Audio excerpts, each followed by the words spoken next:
Hello friends, एक बार फिर से स्वागत है आपका हमारे YouTube channel Sikar study point पर। दोस्तों, आज के इस वीडियो में हम बात करने वाले हैं हिंदी के 15 महत्वपूर्ण प्रश्नों पर, जो कि आपके आगामी एग्जाम के लिए बहुत महत्वपूर्ण होंगे। दोस्तों, ये जो क्वेश्चन है ये इसकी वीडियो मैंने कल दी थी। अगर आपने वो नहीं देखी है तो दोस्तों आप प्लेलिस्ट में आके देख सकते हैं, या फिर डिस्क्रिप्शन में भी लिंक है, आप वहाँ से भी दोस्तों इसे देख सकते हैं। बिल्कुल अच्छे क्वेश्चन है, आपको लगेंगे आसान है, पर क्योंकि ये अभी एग्ज़ाम में पूछे गए थे और लगभग की 20 में से आप इसमें लगभग 18 तक स्कोर आसानी से कर सकते हैं। तो इसे देखना बिल्कुल ना भूलिएगा। शुरू करते हैं आज के इम्पोर्टेंट क्वेश्चन। ये थे कल के क्वेश्चन। जैसे कल जो आखिरी क्वेश्चन था ये था हमारा कि संचार में शोर का मतलब क्या है। तो संचार में शोर का मतलब क्या है? संचार नहीं कर पाना ऐसा भी बिल्कुल नहीं है, और संचार प्रक्रिया में किए जाने वाला कूट ऐसा भी नहीं है। तो सी उत्तर बिल्कुल सही है कि संचार प्रक्रिया में बाधा, संचार प्रक्रिया में तेज़ी, ये भी नहीं होगा। और ऑनलाइन एग्जाम में दोस्तों इसी तरह से ऑप्शन होते हैं। करेक्ट आंसर आयोग की तरफ से दिया गया है, और जो इन्होंने जैसे ऑप्शन नंबर डी लगाया होगा तो यहाँ पर इनका जो गोला बना है वो डी में है, पर जो सही उत्तर है वो ऑप्शन नंबर सी। तो शुरू करते हैं दोस्तों आज के इम्पोर्टेंट क्वेश्चन, और ये है हमारा आज का पहला प्रश्न।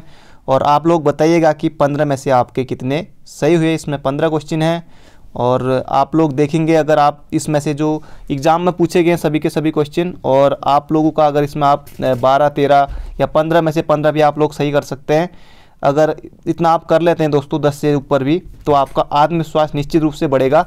तो शुरू करते हैं। पहला क्वेश्चन है वर्तनी से बिल्कुल प्रश्न है। ये हमारा पहला प्रश्न है। अभिव्यक्ति इसमें पूछा गया है कि अभिव्यक्ति को किस तरह से लिखा जाएगा। आपको भली भांति पता है अभिव्यक्ति, ये बिल्कुल गलत है, ये भी नहीं होगा, ये भी नहीं होगा। तो अभिव्यक्ति किस तरह से लिखा जाता है? तो ये हो जाएगा option number C. Option number C हो जाएगा। अभिव्यक्ति बिल्कुल इस तरह से लिखा जाता है। और एग्जाम में पूछा गया था, आप लोग कहेंगे आशीर्वाद, बिल्कुल आसान है, ये भी आता है एग्जाम में, अभी भी आता है। अब कई लोग इस तरह से कर देते हैं आशीर्वाद, आशीर्वाद, ये हो जाएगा बिल्कुल गलत। आशीर्वाद इस तरह से लिखेंगे, मैं दूसरी तरह लिख देता हूँ आशीर्वाद। ये भी दोस्तों अभी भी एग्जाम में पूछा जा रहा है, आशीर्वाद इस तरह से लिखा जाता है, और अभी भी एग्जाम में प्रश्न बनते हैं। तो बढ़ते हैं दोस्तों अगले क्वेश्चन की तरफ। बिल्कुल आपको याद रखना है, वर्तनी आपको बिल्कुल सही करनी होगी। तो बढ़ते हैं अगले क्वेश्चन की तरफ। अगला क्वेश्चन है दोस्तों, हिमालय शब्द में कौन सी संधि है? ये आपने थंबनेल में भी देखा होगा, और बिल्कुल आसान क्वेश्चन है। जिन लोगों के लिए तो बिल्कुल बच्चों वाला क्वेश्चन है। विसर्ग संधि होगी इसमें, या फिर वृद्धि संधि या दीर्घ संधि, गुण संधि। तो सही उत्तर जो करेक्ट आंसर है वो है हमारा दीर्घ संधि, ऑप्शन नंबर सी, हिमालय। अगर हिमालय अगर संधि विच्छेद आए हिमालय, तो हिम धन आलय, हिम धन आलय यहाँ से आया हमारा दोस्तों, यहाँ से आएगा मो आ गया ओ, और ये हो गया आ, ये आ आई है तो ये हो गया आ। ओ धन आ बराबर ये बनेगा आ, यानी कि बड़ा आ, तो ये हो गया दीर्घ संधि। बड़ा आ, बड़ा ऊ, ये सब आते हैं हमारे दीर्घ संधि में। तो दीर्घ संधि हो जाएगी हमारी ऑप्शन नंबर ए। दीर्घ संधि दोस्तों किस संधि का भेद है? तो स्वर संधि का भेद है। और संधि हमारी कितने प्रकार की होती है? एग्जाम में कई बार ये भी बनता है। तो संधि 3 प्रकार की होती है। कौन कौन सी संधि? एक तो दोस्तों विसर्ग संधि जो ऑप्शन ए में है, एक ये होगी, एक होगी हमारी स्वर संधि, और एक होगी हमारी कौन सी? व्यंजन संधि। आप लोग सभी याद रखेगा। तो बढ़ते हैं अगले क्वेश्चन की तरफ। इसी तरह से बढ़ते रहते हैं, और आपका आत्मविश्वास निश्चित रूप से बढ़ेगा जब आप एग्जाम देने जाएंगे। तो अगला जो हमारा महत्वपूर्ण प्रश्न है, अल्पप्राण व्यंजन कौन सा है? दोस्तों जो जितनी भी मैंने हिंदी की पहली वीडियो दी है उनमें एक ट्रिक आपको हमेशा बताई है। जो लोग नए हैं उनको भी मैं इस वीडियो में वो ट्रिक बताऊंगा कि अल्पप्राण, महाप्राण, वो सब आपको देखते ही कैसे पहचानने। बिल्कुल 5 सेकंड भी नहीं लगेगा, आप अल्पप्राण और महाप्राण पहचान जाएंगे। तो इसका उत्तर सही होगा गौ। अब गौ होगा कैसे दोस्तों? जैसे क वर्ग है, मैं माना क वर्ग लिख लेता हूँ, क, ख, ग, घ और अंगो। अब दोस्तों ये हो गया अंगो यहाँ पर लगता है। और दोस्तों ये हो गया वर्ग का मतलब क्या है कि वर्ग में हमारे जैसे 5 होते हैं, 5 ही होते हैं ना, 1 2 3 4 5। तो वर्ग जिनमें होगा उनमें 5 होते हैं। अब अल्पप्राण कौन कौन से? 1 3 और 5। जहाँ पे भी दिखे, जैसे गौ है तो गौ हमारा अल्पप्राण है ना, ये आपने देख लिया, यही मैंने उदाहरण लिया। बाकी अगला जो चौ, यहाँ पर मैं लिख के बता देता हूँ आपको, चौ, छ, जौ, झ और यों। अब इनमें दोस्तों अल्प प्राण कौन कौन से होंगे? 1, 3, 5, कोई भी हो 1, 3, 5 अल्प प्राण। और अब ये जो अब आप कहेंगे कि 2, 4 क्या हैं, तो ये 2 और 4 ही हो जाएंगे कौन से? महाप्राण। बस यही आप लोग बिल्कुल याद रखिएगा, आपको रटने नहीं हैं, आपको सिर्फ 1, 3, 5 या 135, 24 इस तरह से जो याद रखिए 1, 3, 5। और आपको वैसे और नंबर तो याद रहते होंगे, पर ये भी आप याद रखिए 135, 1, 3, 5 अल्प प्राण और 24 या फिर 2, 4 महाप्राण, इस तरह से आप लोग याद रखिएगा। तो बढ़ते हैं अगले क्वेश्चन की तरफ। अगला क्वेश्चन है, अब दोस्तों ये क्वेश्चन न मालूम कितनी बार आता है और अभी भी आता है, आगे को भी आएगा। रामचरितमानस की भाषा कौन सी है? अवधी, ब्रिज, भोजपुरी, मैथिली। मैथिली, तो भोजपुरी और मैथिली दोस्तों ये हो जाएंगी बिहारी हिंदी की भाषा। अब मैं आपको कौन सी भाषा है, ये बिहारी हिंदी की भाषा है। ब्रिज हमारी पश्चिमी भाषा की, पश्चिमी है। अवधी, बघेली, छत्तीसगढ़ी, ABC ये हैं पूर्वी हिंदी की भाषाएं हैं। रामचरितमानस दोस्तों अगर वर्तनी में आएगा रामचरितमानस तो इसी तरह से लिखा जाता है, आपके सामने राम इधर लिखा रहेगा, चरित इधर लिखा रहेगा, या मानस इधर लिखा रहेगा, या फिर राम और चरित एक साथ आयोग लिख सकता है। तो वर्तनी में भी आप लोग ध्यान रखिएगा कि जो रामचरितमानस है इसी तरह से लिखा जाता है। इसकी भाषा है अवधी और किसकी है? तुलसीदास की है, तुलसीदास की है, ये आपको बिल्कुल याद रखना है। तो बढ़ते हैं अगले क्वेश्चन की तरफ। उम्मीद करता हूँ आपको क्वेश्चन अच्छे लग रहे होंगे, क्योंकि एग्जाम में पूछे गए थे। अगर आप लोग सही उत्तर देने में सफल हो पा रहे हैं तो दोस्तों निश्चित रूप से आपका इसमें आत्मविश्वास भी बढ़ेगा।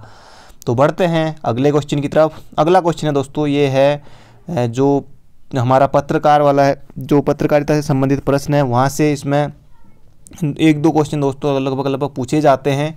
किसी अधिकारी का व्यक्तिगत ध्यान आकर्षित करने के लिए लिखे जाने वाले सरकारी दस्तावेज की संज्ञा है, या फिर संज्ञा है की जगह क्या कहा जा सकता है? तो संज्ञा, सर्वनामी संज्ञा, क्योंकि संज्ञा ही नाम है, तो इस तरह से आयोग ने परिभाषा दी है यहाँ पर।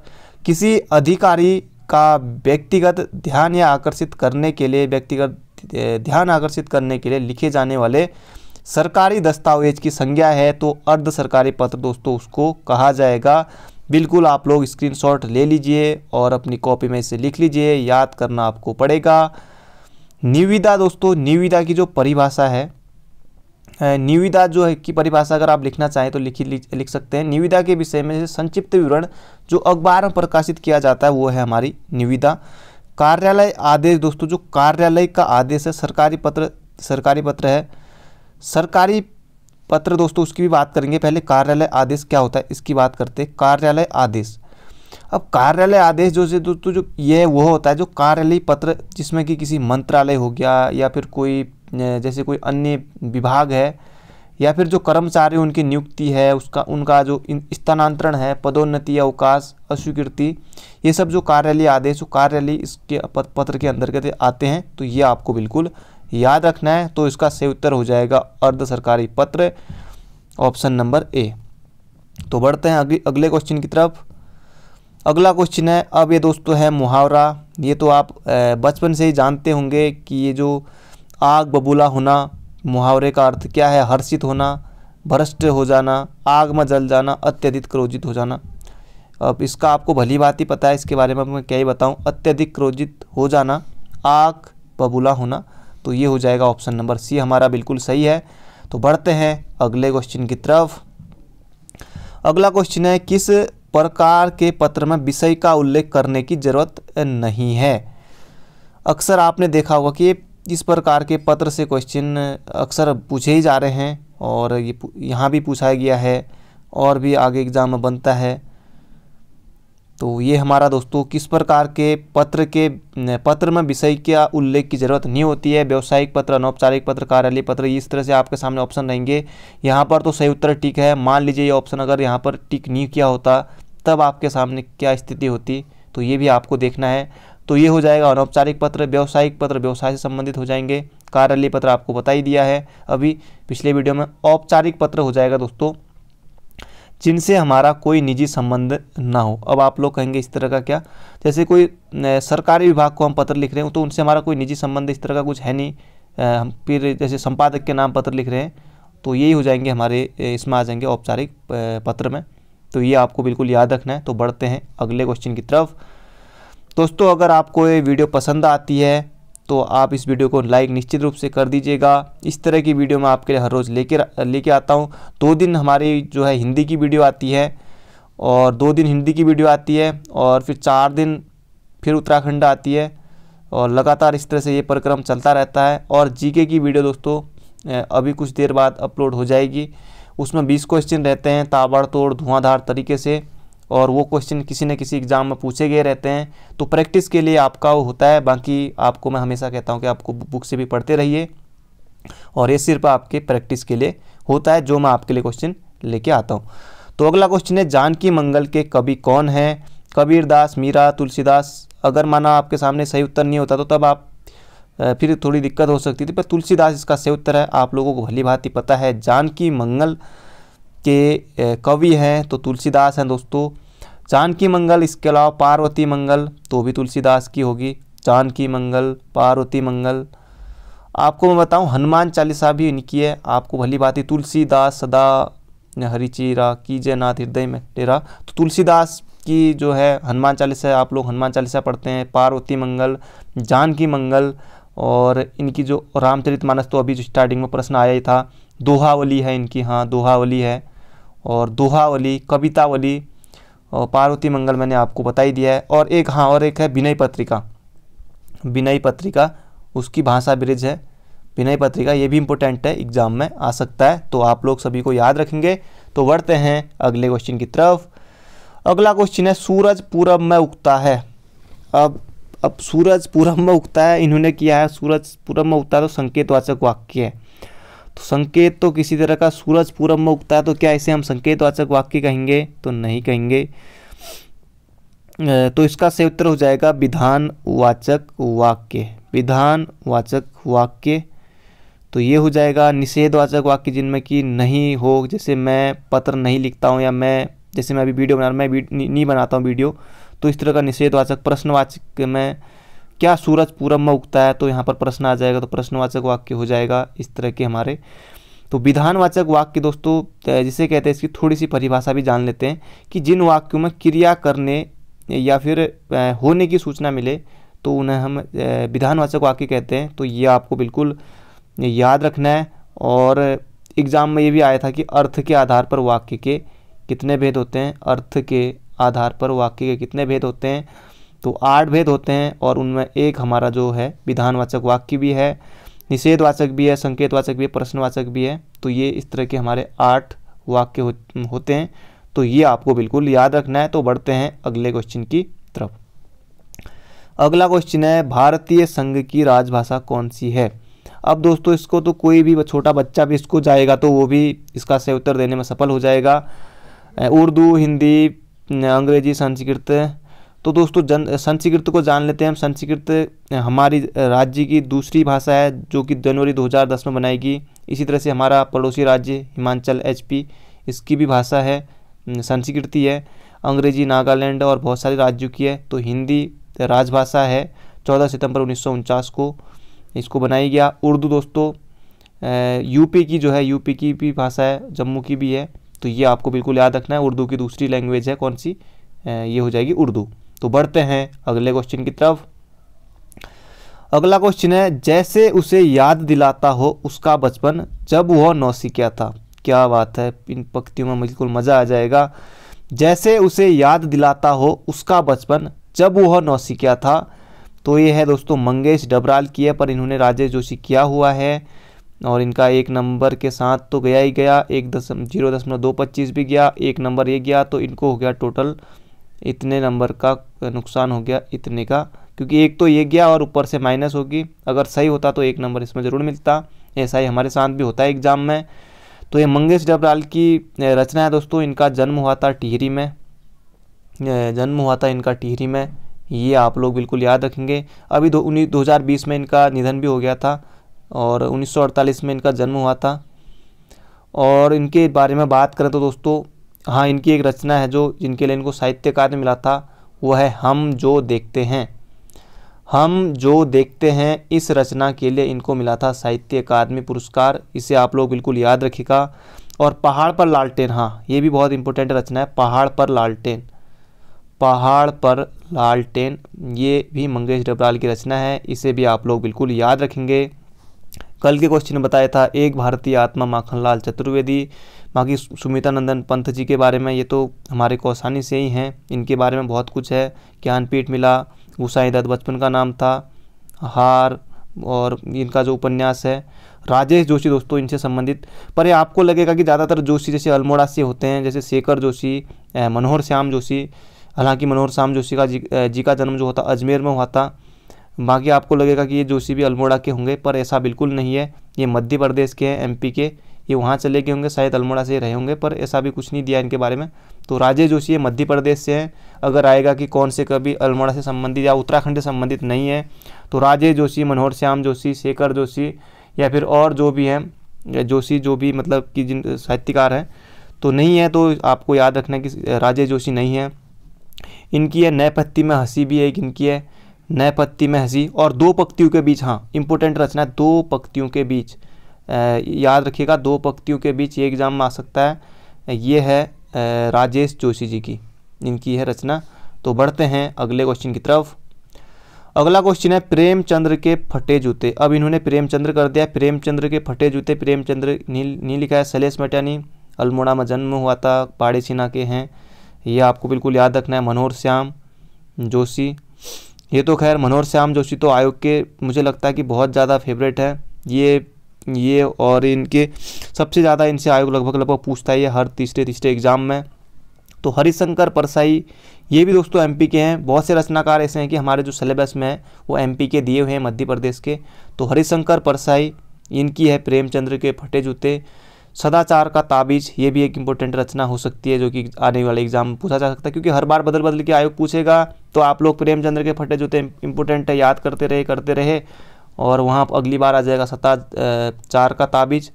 और बहुत सी रचनाएं हैं, जैसे तुलसीदास चंदन घिसे,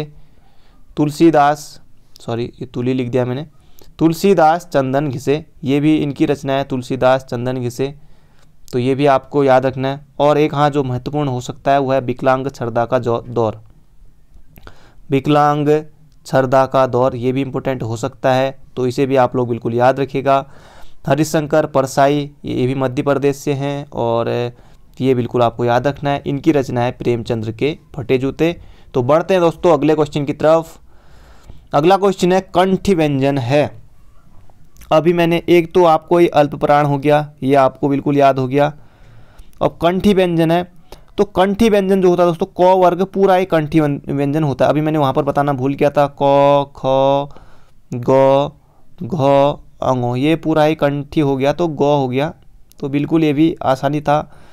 ट वर्ग हो गया दोस्तों, इसको आप इस तरह से याद रखेंगे, KTM 2,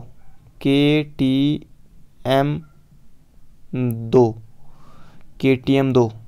तो अब कैसे, के से हो गया कंठ्य, तालु हो गया, तालु में हो गए चौ वाले, और मूर्धन्य हो गए ट ठ ड वाले।